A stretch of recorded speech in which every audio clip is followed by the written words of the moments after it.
too complicated, or a very classic one is to blame someone else. It's actually China's problem. They're causing this problem, not ours. We can go on doing whatever we're doing. And in fact, it's easy for countries like Australia, which is only 1.3% of the emissions, even easier for you, because I think, what is it, 0.03% of the global emissions, to actually deny any responsibility because it's simply you can blame someone else. I mean, that's a simplistic way of looking at it, but it is legitimate. There are, of course, vested interests out there that are defending existing positions, and these positions are, will do stuff, but not at the expense of jobs, not at the expense of economic growth. Short-term targeted responses that are in the interest of that particular investment, and narrow perspectives.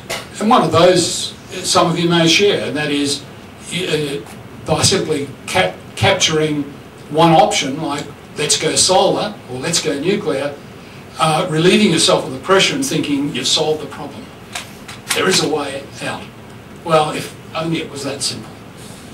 The second and perhaps most damning thing that I discovered, being a physical scientist, and I presume there's some of you in the audience who may feel this, is that I always thought that when people didn't listen, it was because I didn't actually articulate the problem clearly, and I needed to just simply go back and express it in a different way. And then I found out that, of course, I had a particular view of what was a rational presentation of the problem. And the behavioural scientists told me that, of course, rationality is subjective. We don't all share the same view of rationality. The danger here is that if you sit down with a group of physical scientists, you probably actually have a fairly common view about what a rational view of the future is.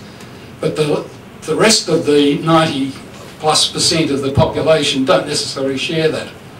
We really need to know that, because it's absolutely fundamental in terms of the communication of the issues.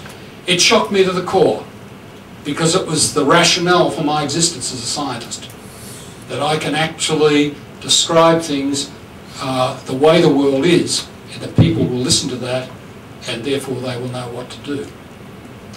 In Australia, and these statistics are actually not too dissimilar from Europe and North America. I don't know about Singapore. If you ask simple question about the climate change issue, you find about 50% of the people believe it's happening and it's due to us. Actually, the number who don't think that it's happening is quite small in the community. As part of the behavioural issues, and there's a number of them, I also wanted to mention the whole concept of market forces and the role of economics. It's not my area of expertise, other than to say that, of course, we all know that markets don't work perfectly. And this statement struck home for me because it's by a Nobel Prize winner who won the Nobel Prize as an economist, who was trying to point out that human behaviour is driven by a very rich set of values and preferences, not simply the price. And he has been trying to convince his colleagues of this in terms of the way they use economics. Now, the good news from my perspective, at least, I think, is that if you look at the publications, particularly the books that have been published on economics in the last 2 or 3 years, there's a lot of people out there now trying to address, in a sense, the shortfall between the sort of rigorous views about the way markets work and the more realistic views about the way they work. And that's a good thing, because with that understanding, I think we can do a lot better. This is my favourite quotation, because I think this is actually probably the most important behavioural issue. And if you're a climate scientist, some of my colleagues would argue that the reason why people are not acting is because there's this group of skeptics out there, some of them being paid a lot of money by corporations to muddy the water about the climate science and it's all their fault that nothing's happened. And I think this quotation from John F. Kennedy tells us that it's not that simple. Because what he's saying is that it's not the deliberate lie that people actually make that's actually all that important. It's the belief in myths, and we all believe in them. It's the way we think the world is. Some people believe the world is just. Actually, the psychologists tell us, and some of us don't. And in this room there'd be a split. And if you're a just believer, you see the world differently, but it's not objective. It's simply the way you interpret the way the world is. It's a myth, as some of the beliefs in some of the way markets work, but other areas, like the way science works, are belief structures that can get in the way of actually good decisions. And so what this suggests to me at least, is that somehow or other we need to, each of us, to constantly, whether we're in business or within the bureaucracy, to constantly try to delve down to whether a decision has been made on the basis of a belief structure or not. Because once you do that, once you expose, you actually empower yourself to do something about it, if there in fact is no foundation for this. And beliefs can be political beliefs, they can be religious beliefs, but there's many of them. And finally, with regard to this, I wanted to raise one other issue, and that is to make a comparison between the way biological evolution takes place and the way social evolution takes place. These things are not directly comparable, but I think the analogue is very useful. You all know that biological evolution tells us that all sorts of variability is presented to the natural world, and the natural world selects the most appropriate combination of that information for the environment as it exists at the time. And you finish up where you are now on the basis of all that process that took place over the last millions of years. Well, social evolution is no different. The mechanisms are different. And that is, we finish up today with the kind of society that you have and the kind of society we have as a result of a series of selection processes where we've believed we've been selecting the best way of doing things to come forward.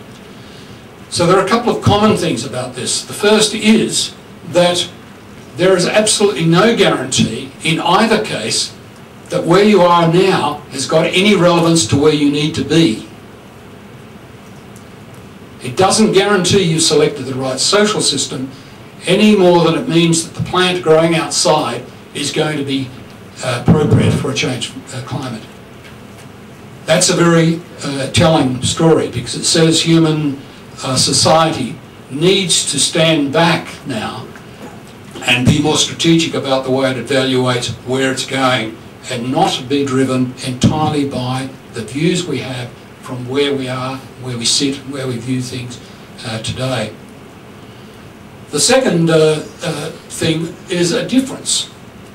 And I guess this is my biological training coming out. The first thing you learn when you actually study biological systems is the enormous diversity that biological systems invest in ensuring the transmission of the successful traits of an organism forward, but making mistakes too. So those systems are hedging their bets about being conservative and being radical, because it's actually a good investment to make into the future. The problem with social evolution is that we've done absolutely the reverse, particularly in the last 20 or 30 years, and that is we're driving to single views about the world, the way the world should operate. So countries like Singapore have embraced economic views about the way you should operate your economy and so on, that are basically the same as other developed countries of the world. And there's a real potential danger in this. It means that we may have all made the wrong mistakes. So it's worth thinking about again in really standing back and analysing why you think what we have now is the right way to go forward from a sustainability point of view. My argument is we need to actually think much more about where we want to be and start to think about whether these structures that we have now are the appropriate structures, and I suggest that we'll find that some of them aren't. But you won't get there unless you actually cast your mind forward in that way. So what are some of the opportunities? There's a series of barriers to adapting, and I'm not going to go through this in detail. You cast your eyes down,